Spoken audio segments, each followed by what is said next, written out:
everybody, welcome to Lesson 6 in my multi-part series, How to Play Guitar for Beginners.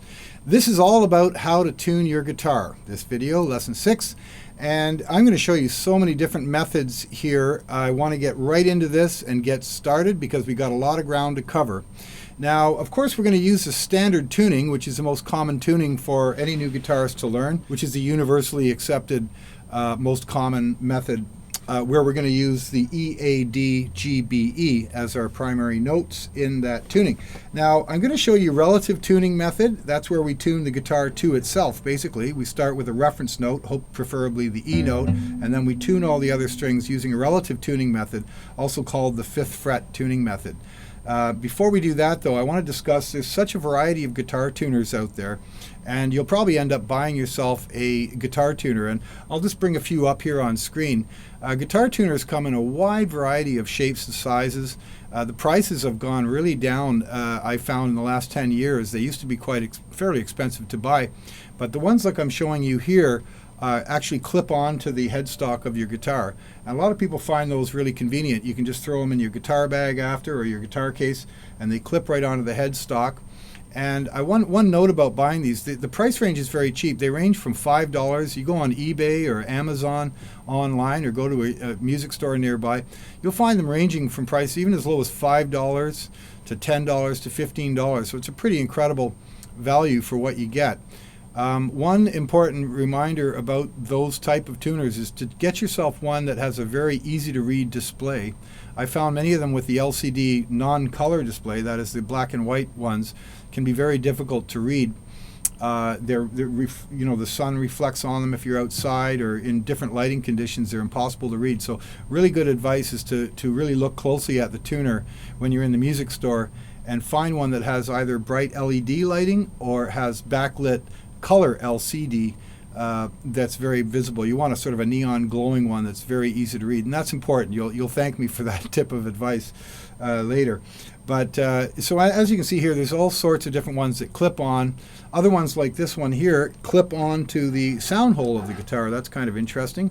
You've got other ones that clip on behind the headstock of the guitar. So there's so many different ways to tune your guitar and so many tuners to choose from.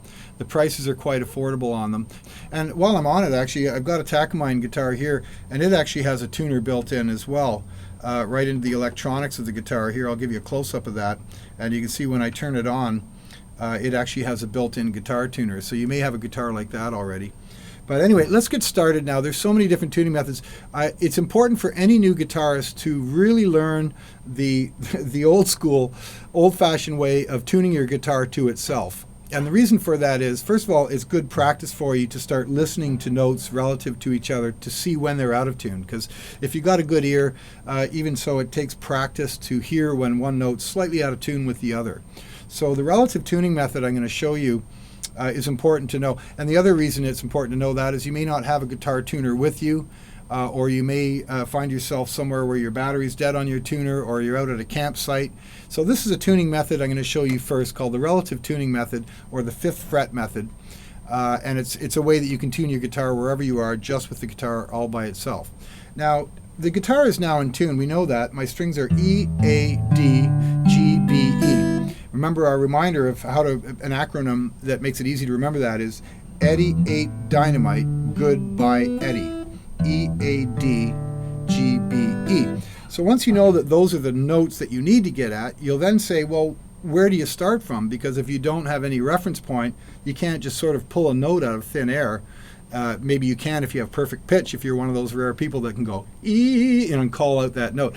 But you do need a reference point, and it's good if that reference point is the E.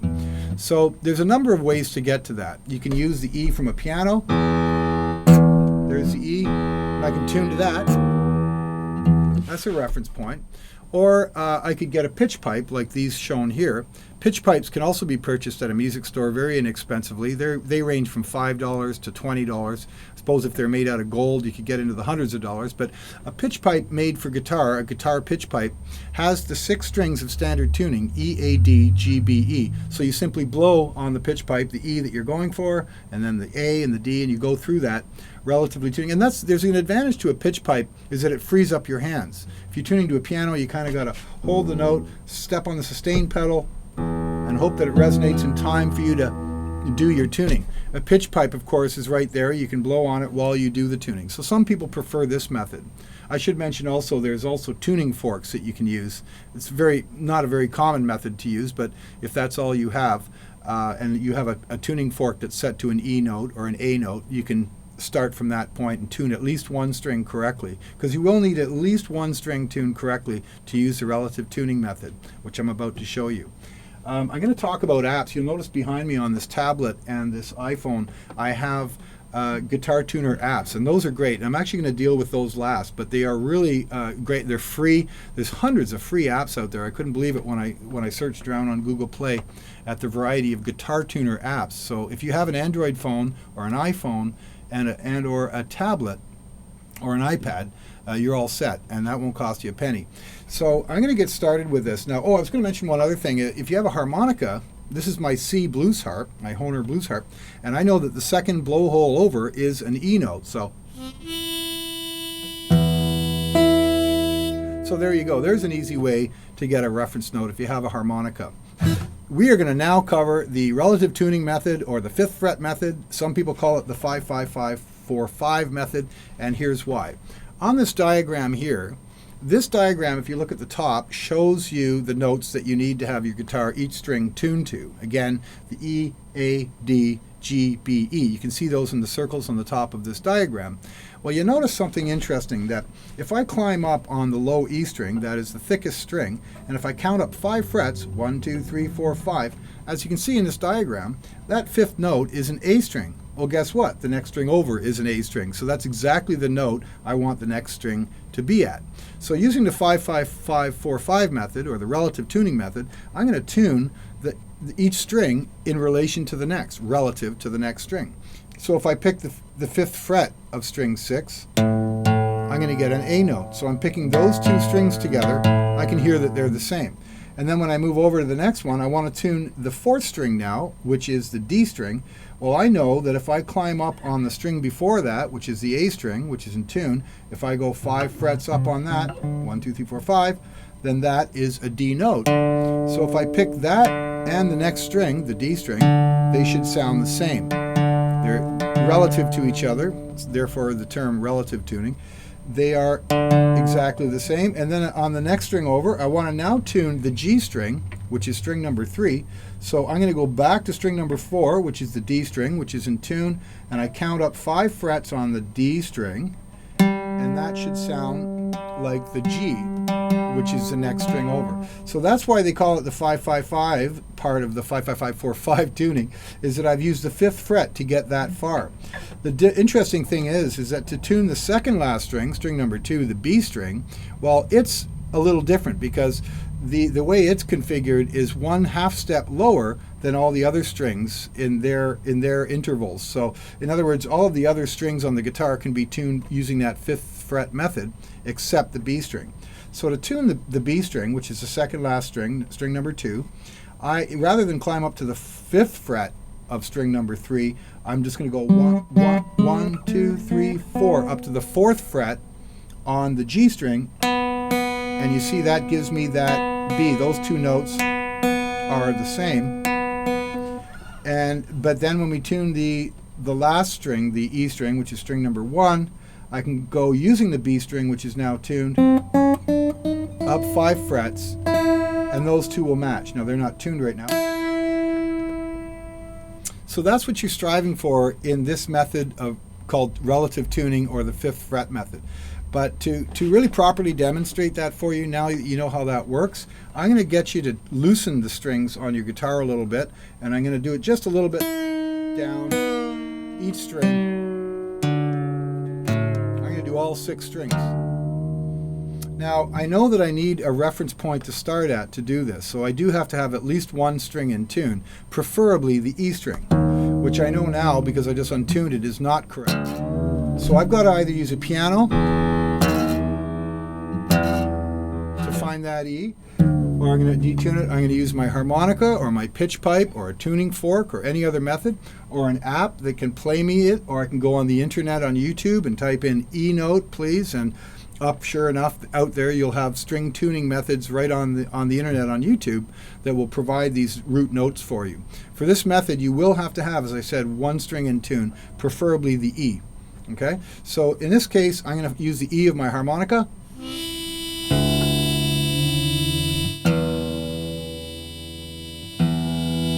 And that sounds pretty bang on.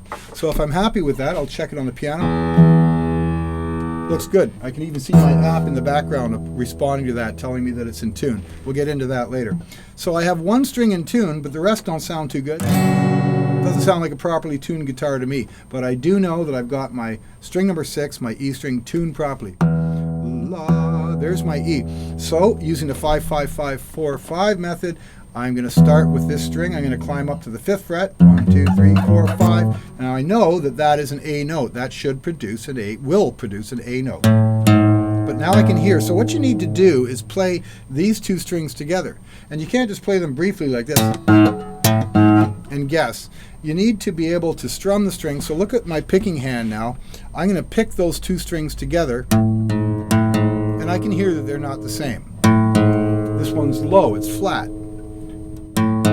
So I'm going to keep tuning it up. And I recommend this method of strumming the two strings and then reaching over to do it. Some people will do this and then just go try to find the note. And if you have a good ear, you can do that. I can hear la, I know that note, so even if this one's out, da, da, da, da, da, I can pretty much guess where that's going to be.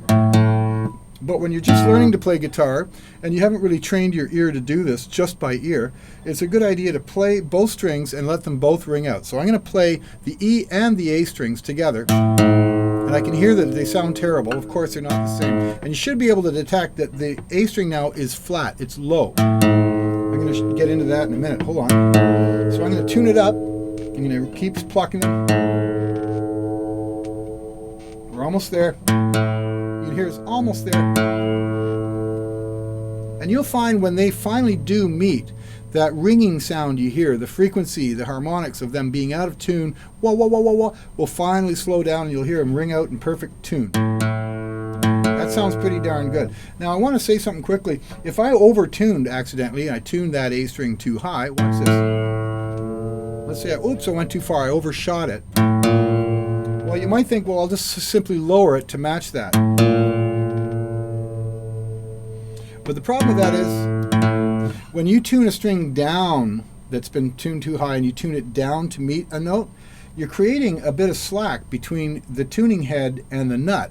So try to figure this out. If you tune it down from too high, you're creating slack, and when you go to play the string, that slack will come out, will be released from the nut, and your string will go out of tune.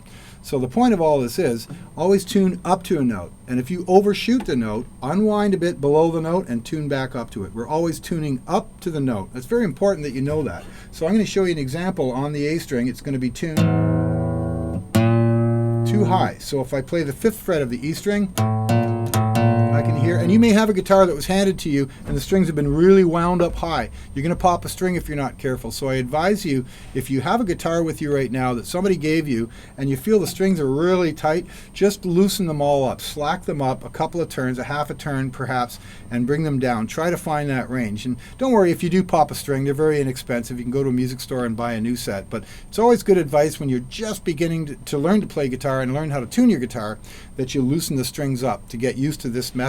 And you'll know in time if a string's too tight. You'll get used to the sound of a properly tuned guitar. So I'm going to go up and show that example again on the 5th fret of the E string. And I've got a string that's too high. The A note, the A string is way high. So rather than tune down, I'm going to loosen it right below. And then I'm going to come back up on it to meet that note.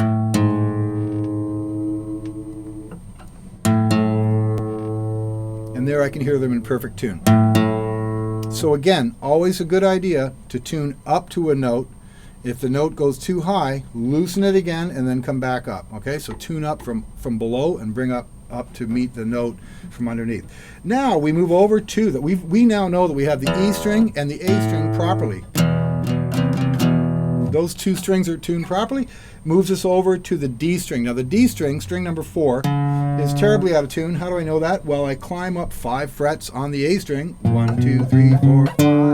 That is a D note. I know that. The 5th fret on the A string is the note D. As we can see in the chart, and as you'll come to know from this method, that's the note we want. I can hear that's not quite there, is it? So if I pick those two notes together, they're close, but they're ringing out of tune. Oh, do you hear that? Perfect. Beautiful. They rang into perfect tune together. Okay, now we use the same method. We're going to go, now we're tuning the G string, string number 3. So I go back to the string number 4, which is now the perfectly tuned D string that we just tuned. On the D string, I'm going to count up 1, 2, 3, 4, 5. D string tunes the G string. So I have a G note on the D string, 5th fret. That's my target note. Ooh, I can hear they don't match. So I'm going to tune that G string up. Oh, they sound perfect. I think I nailed it. What if I accidentally went too high? I got this going on. Ooh, I went too high. There's the D, there's the G that I'm striving for, but here's the G string. Can you hear how that's sharp now? A note that's too high, we call it a sharp note. If a note's too low, we call it flat. So it sounds to me like the G string is sharp. So we remember what we said. We're not going to tune down. I'm just going to loosen that string lower again, and I'm going to sneak up to it from underneath. So here we go. And you'll get really fast at this in time.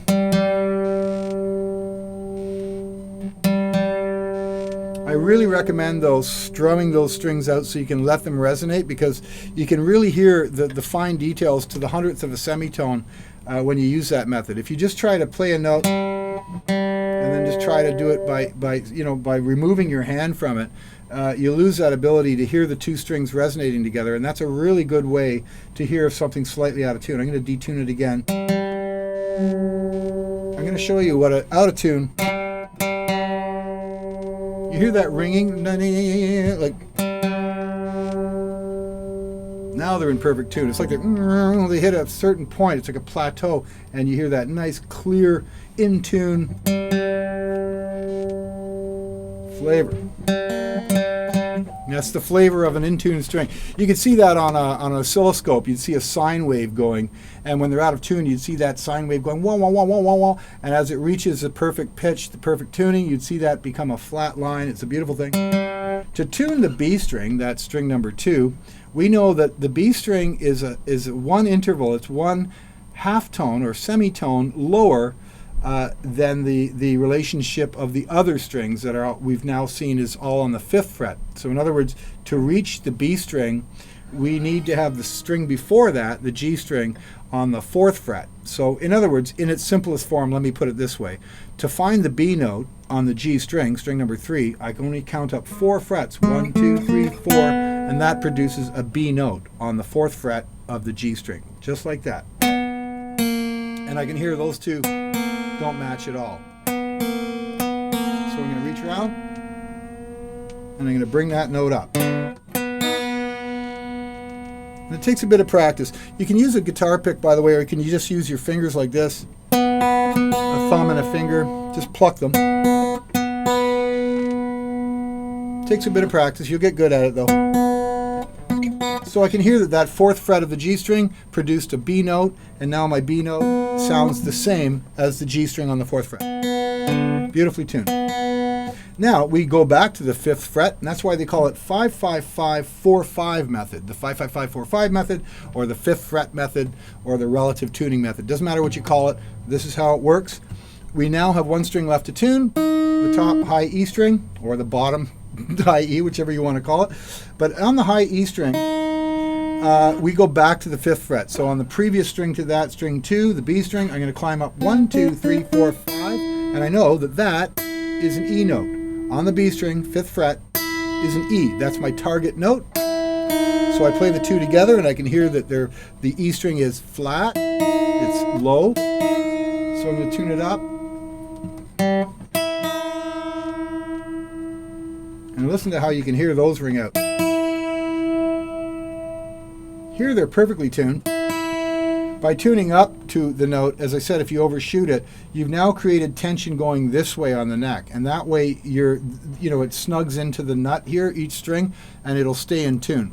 So it's important that you really do remember what I say about tuning up to a string, because you'll find if you just tune from a high string down, and then you play a chord, suddenly you go, well, my guitar's out of tune again, and that's probably why. That is the relative tuning method, the 5-5-5-4-5 method, or the 5th fret tuning method. Doesn't really matter what you call it, but that should work. Now, one thing about tuning when you're using that method, or a guitar tuner, or tuning to a piano, or tuning to an app, very important, once you've tuned your guitar, is to play a good 6-string open chord, like for example the E major chord. And I can hear that there's slight adjustments might be needed to be made, even though that method sounds like everything's in tune.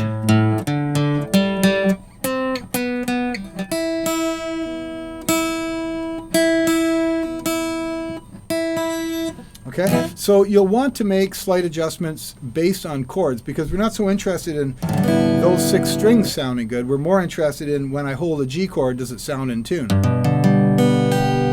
Play all the strings in any full chord, and then a lot of guitarists, me included, prefer to play a D chord to test the tuning of the upper thin strings. So a D major chord in that shape right there. I listen carefully to those notes, and to me, even that highest note sounds a little bit sharp. So I'm going to adjust it just minutely. That's a beautiful sound.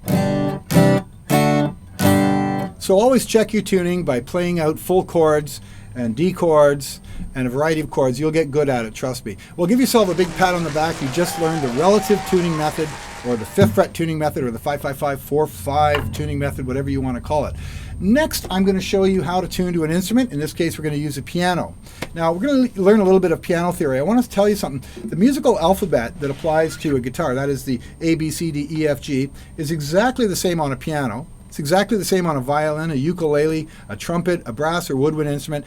The musical alphabet of the 7 primary notes, A, B, C, D, E, F, G, is a universal musical alphabet or lettering system for all instruments in the world, including the human voice. So on a piano, we have those same primary notes, A, B, C, D, E, F, G. Let's just take a moment to look at the piano.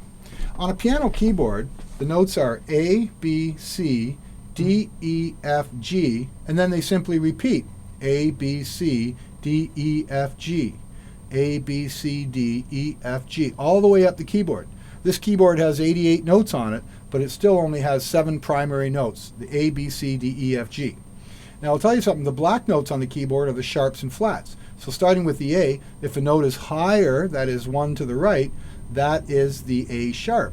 If a black note is to the left of that primary note, we call it a flat.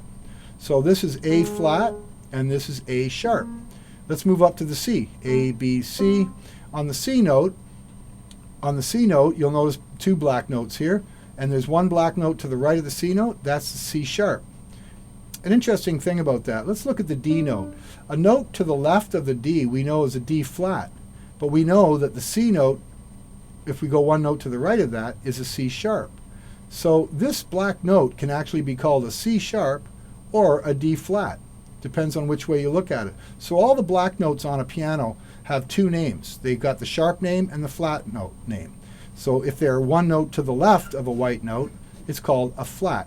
And if it's 1 note to the right of any white note, it's called a sharp. But that's the musical alphabet on a keyboard. That you need to know for now as it relates to guitar is A, B, C, D, E, F, G. It's really that simple. So now that you've learned the musical alphabet, the A, B, C, D, E, F, G, and you know that that relates to the guitar, now we know that we know how to find a note on the piano and use it to tune our guitar. So the first thing I'm going to do one more time is loosen the strings on my guitar and put it horribly out of tune. Okay, so I'm going to find the E note on the piano quite simply and tune my guitar to it. I'm going to play the note on the piano and then the note on the guitar. The E string now, I can hear it's flat. So I simply tune until I can hear them ring out in perfect tune. Next is the A note on the piano because I want to tune my A string next, string 5.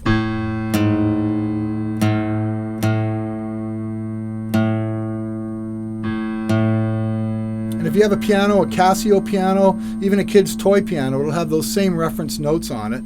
You'll want to have a sustain pedal like this one to hold the note down to make sure it goes. Otherwise, you just got this.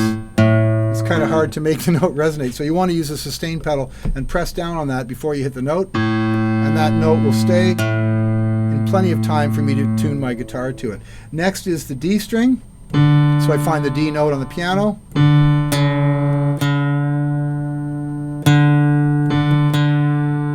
On a guitar that has 6 tuning heads, 3 on this side and 3 on the bottom, you'll notice there's a reverse order. If I tune the D string counterclockwise, I'm going up.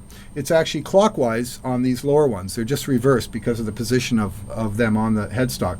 There's the D string. Whoops. Perfect. Now I'm going to move up to the G string, so I'll find my G note. You hear that's really flat. A piano is a great thing to tune to because the notes are so crisp and clear on a piano. One of my favorite things to tune to is a piano. Now the next string up is the B string. I find the B note on the piano. I can hear that's flat. Now what if I went too high? Oh, now I'm sharp. I can hear that note, can you hear that, is higher. My B note isn't a B note. It's sharp. So what I'm going to do again, I'm not going to meet it that way. I'm going to go below it to release that, to create slack on the string, and I'm going to tighten the string up this way to that B note. So always remember, we're coming up to the note. If we've overshot, we'll loosen the string below and come right back up to it. That's the way to do it. And listen to that perfect unison. You hear how they pull into tune? Perfect. Now the last but not least, the top E.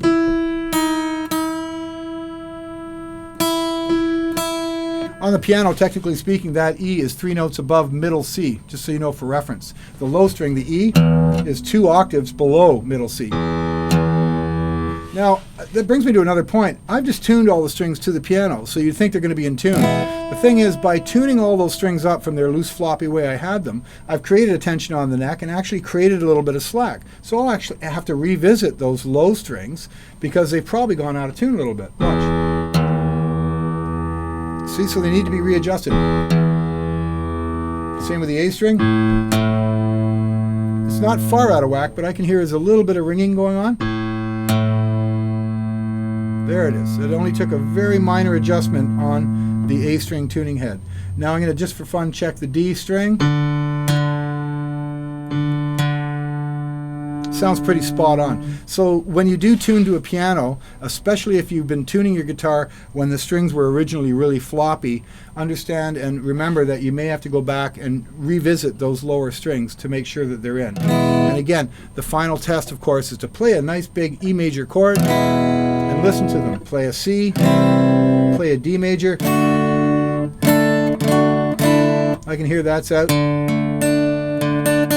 That sounds out to me. So I'm going to look at my B string. It was just slightly out.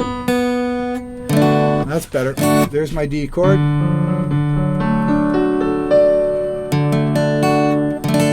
Sounds beautiful. So now your guitar is tuned. You know the relative tuning method, and you know the tuning method for tune to another instrument or to tune to a harmonica. And I've talked a little bit about a variety of guitar tuners that are on there, clip-on tuners, pedal tuners, rack mount tuners. I left this for last because it's really my favorite way to tune I want to discuss with you is all of the wonderful apps that are available. So let's take a close-up look at the tablet. Now these tuners are so easy to use. I'll pluck a low E string, and if it's in tune, it registers on the needle. I know I've tuned this guitar. Let's just test if it knows what strings. These tuners have used the built-in microphone in these devices as the reference audio, and you'll see they quickly identify which string. It'll see that that's a B string. It'll see that that's an E string. Look, I'll fool it and play an A string. It's right onto that. There's about a 1 second delay. There's a D. Now if these strings are out of tune, I'm going to do that on purpose. In this example, I've detuned all 6 strings. Some of them are flat. I think 1 or 2 of them are sharp. Let's hear it. Starting with the low E string, that's string number 6. We can see how it registers here on the needle. It tells me it's flat, so I got to tighten that string up until the needle is straight up and down. And it turns green here on this one, so I know I'm in tune. This one here uses a check mark to tell me that. By the way, they also have strings right here you can try out. And in this example, and those will give you a reference as to the general note. You can hear it. So you can see it's sharp or it's flat easily, and all the tuners share that in common. I've got 2 different apps going here. I'll call up a different one right now and I'll show you the difference between this one and some of the other apps. So here you can see I'm still running 2 guitar tuner apps, one on the phone and one on the tablet. This guitar tuner software, an application from PitchLab I found on Google Play Store, works really good. You can see the 6 strings here. Now watch this, let's try it out. I've detuned these strings, so let's see what the process is like and how quickly the PitchLab tuner keeps up to us. Let's try it out. Here's the E string. Tells me I'm flat, tells me to tune up. Now it's in tune. Try the A string. Shows that that's flat as well, so I'll tune up to that.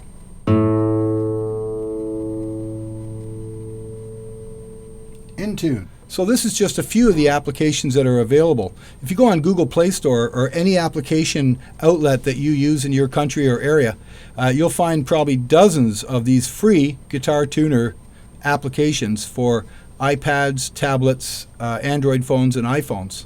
So they're really great to know about. I certainly love using this system of tuning now because it's very quick and it's very accurate, and most of us have our portable device with us anyway. I'm going to wrap up lesson 6 here. I've showed you a wide variety. You've got a lot to think about and a lot to decide upon which way is the best way to tune your guitar. But as a beginner guitarist, I really recommend you use that comparative tuning method where we use the 5th fret.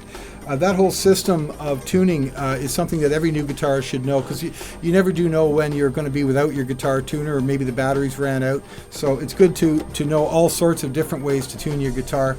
And I hope this lesson's been really helpful to you. So please remember to like and subscribe down below. That really helps me out a lot.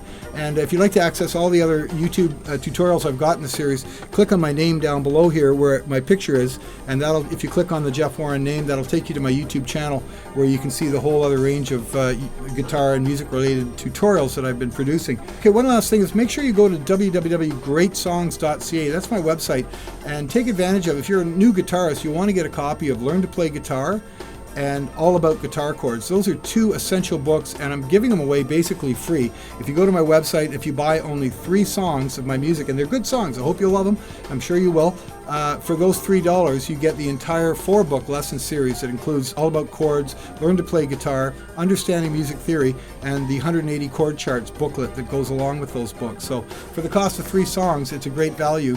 The books explore a lot more than I could possibly tell you in these YouTube tutorials. So now you know how to tune your guitar, folks. Keep on strumming. I'm going to play this one out.